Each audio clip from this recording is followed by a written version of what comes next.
In South Africa, there's a war happening every single day, not just in the streets, but inside the prison walls. Gangs for power, for control, for survival. But there is one gang that stands above all the rest. A gang so feared, so ruthless, that even prison guards step aside when they walk past. They are the numbers gangs, the 26s, 27s, and 28s. For decades, they have ruled South Africa's most dangerous prisons. They control everything: who eats, who suffers, who lives, and who.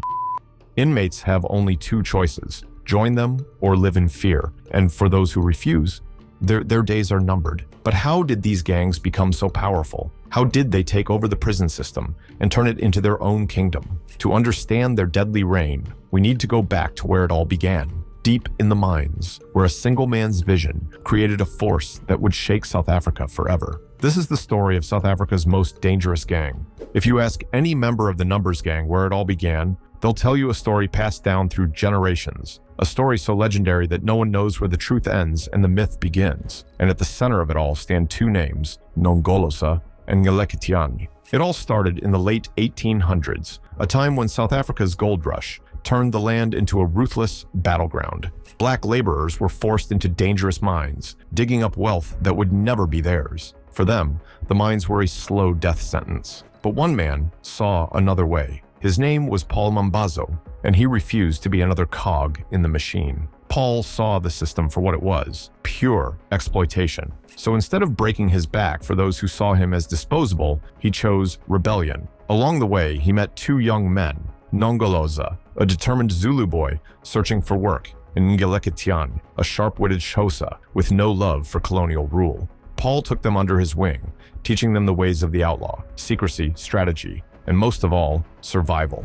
As more men joined them, Paul's gang grew into something bigger than just bandits. It became an army of outlaws, disciplined and well-organized. To maintain order, Paul split them into two groups. Ngeleketiani's crew ruled the day, while Nongolosa's men took the night. Their laws were carved into a rock, a permanent record of their brotherhood's code. One day, Paul sent Nongolosa and Ngeleketiani to buy a prized bull, Royland, from a farmer named Mr. Rubby. But Rubby, sensing trouble, refused to sell. That decision cost him his life. The two outlaws him, took the bull, and that night, as they feasted on its meat, Paul made a fateful decision. He pressed the bull's hide onto the rock where their laws were written, creating a second copy of their sacred rules. Then, he divided them. Nongolosa would keep the hide, while Ngeleketiani kept the rock. These symbols of leadership were meant to unite them, but things turned out differently. One day, the rock slipped from Ngeleketiani's hands, tumbling down a hill and breaking in half. Worse, a piece of it was lost in a river. That moment changed everything. A crack formed between the two men, one that would never heal. The final blow came during one of their joint missions. Nongolosa faked an illness, staying behind with one of Ngeleketiani's men, Magubane. When Ngeleketiani returned, he found something that enraged him: Nongolosa and Magubane in an intimate act. Furious, he accused Nongolosa of twisting their laws to justify his actions, taking advantage of the missing half of the rock. A violent broke out. Spilled. Paul arrived just in time to stop them from each other. In an attempt to settle the dispute, he sent Ngeleketiani to the mines to see if men there did the same. The answer was yes. But even with this knowledge, their divide remained. And then Paul vanished. His final instruction was simple. If the tip of his old assegai spear was rusted, it meant he was One day, the men checked. The rust was there. Paul was gone. Without their leader, the brotherhood shattered. Nongolosa took his 8 men, including Magubane. Yet Ngeleketiani left with his 7. Some say this is where the infamous numbers Ishtiu, 27, and 28 were born. 2 gangs, forever divided. They continued their outlaw ways until they were finally captured and sent to Point Prison in Durban. But their story didn't end there. Prison, rather than breaking them, became the fertile ground for the Numbers Gang to evolve into a fully fledged institution. The men carried their codes with them into the prison walls, and over time, their ranks swelled with new recruits, men who had heard the legends and wanted protection in the brutal world of incarceration. In the prison, they encountered a separate faction, a group of 6 men led by a cunning Zulu named Gray. These men were different from the warriors and enforcers of the Numbers Gang.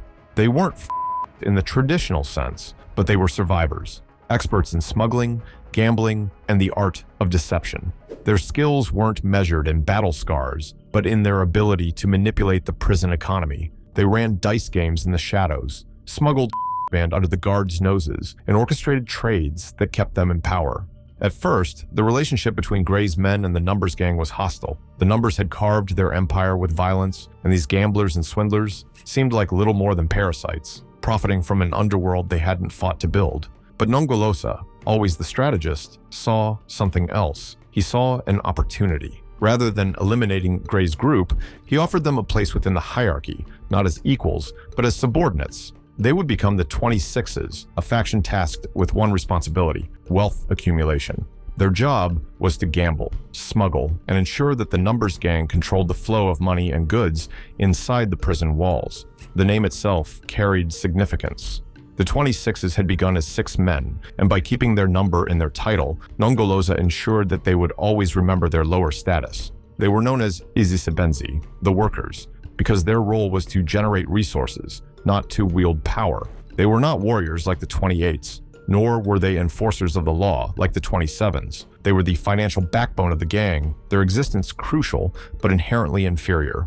With the inclusion of the 26s, the Numbers Gang transformed into a 3-tiered system, a criminal organization, as structured and disciplined as any military force. Each faction played its role, ensuring the gang's survival and dominance both inside and outside prison walls. The 26s worked in the shadows, amassing wealth and resources. The 27s maintained order, ensuring that the gang's laws were respected and justice was served. And the 28s, the thirsty warriors, enforced the will of the Numbers Gang with violence and terror. As time passed, the Numbers Gang grew stronger, more ruthless, and nearly impossible to escape.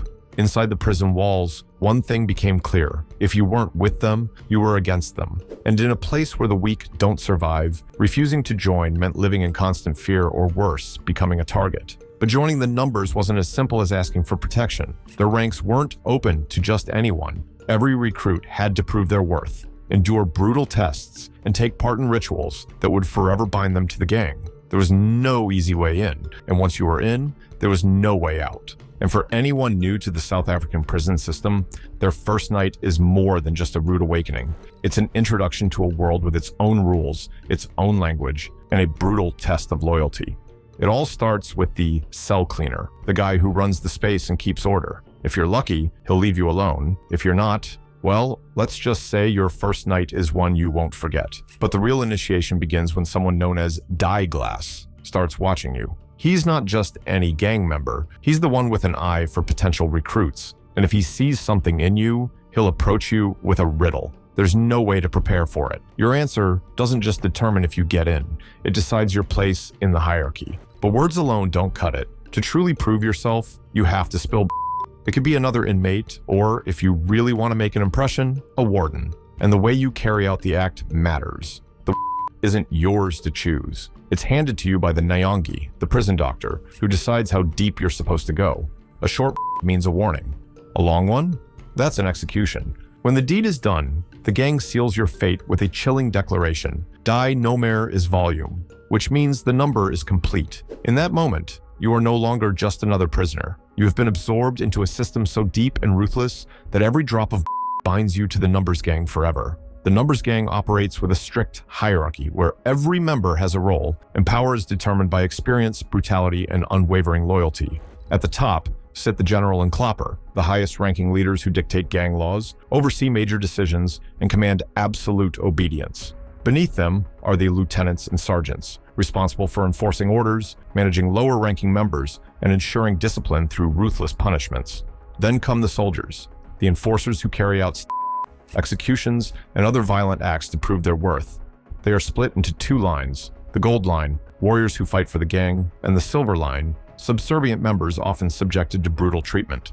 Below them are prospects and runners, new recruits still earning their place, often tasked with smuggling contraband, gathering intelligence, or carrying out initiation. But no matter the rank, one rule is clear. Once you're in, the only way out is. The influence of the number gangs doesn't just end in the prisons. It stretches into every corridor and street of South Africa. For years, they ruled the prison system, deciding who lived, who and who got to speak. They controlled everything. and even the prison guards who are supposed to keep them in check. But the real problem? In South Africa, prison isn't the end of the road. It's a training ground. Small-time criminals enter as nobodies and leave as hardened gangsters, fully committed to the numbers' brutal code. By the time they walk free, they're no longer just ex-cons. They're soldiers, and they take everything they've learned behind bars straight into the streets. At first, their presence outside was quiet. Former inmates, still loyal to the gang, stuck together.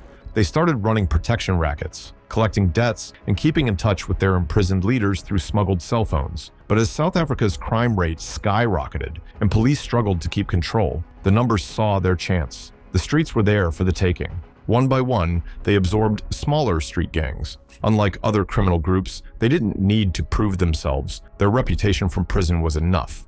Everyone knew that crossing the numbers meant bringing the full force of the gang down on them, whether inside a cell or walking free. And once they took control, they didn't stop at petty crime. Extortion, for hire, became part of their daily operations. While their leaders remained in prison, they ran the streets like puppet masters, using coded messages and corrupt prison officials to keep their business running smoothly. A simple order from a high-ranking 28 inside could mean a robbery in Johannesburg, deal in Cape Town, or an execution in broad daylight. But it didn't stop with crime. The gang started creeping into businesses, security companies, tow truck operations, and even taxi services. If you wanted to work in certain areas, you either paid the numbers or lived in fear of them. And then came the politicians. Over time, rumors started spreading. Some officials weren't just the numbers, they were working with them. Yet, what makes the number gang truly terrifying is its ability to keep everyone silent. Speaking out isn't just dangerous, it's a sentence. Anyone who betrays the gang, even years later, is hunted down. Today, the gang isn't just a criminal group, it's an underground empire, controlling entire communities while the government struggles to keep up. In many places, people don't fear the police. They don't fear the politicians. They fear the number gang because governments change and laws change, but the number never dies.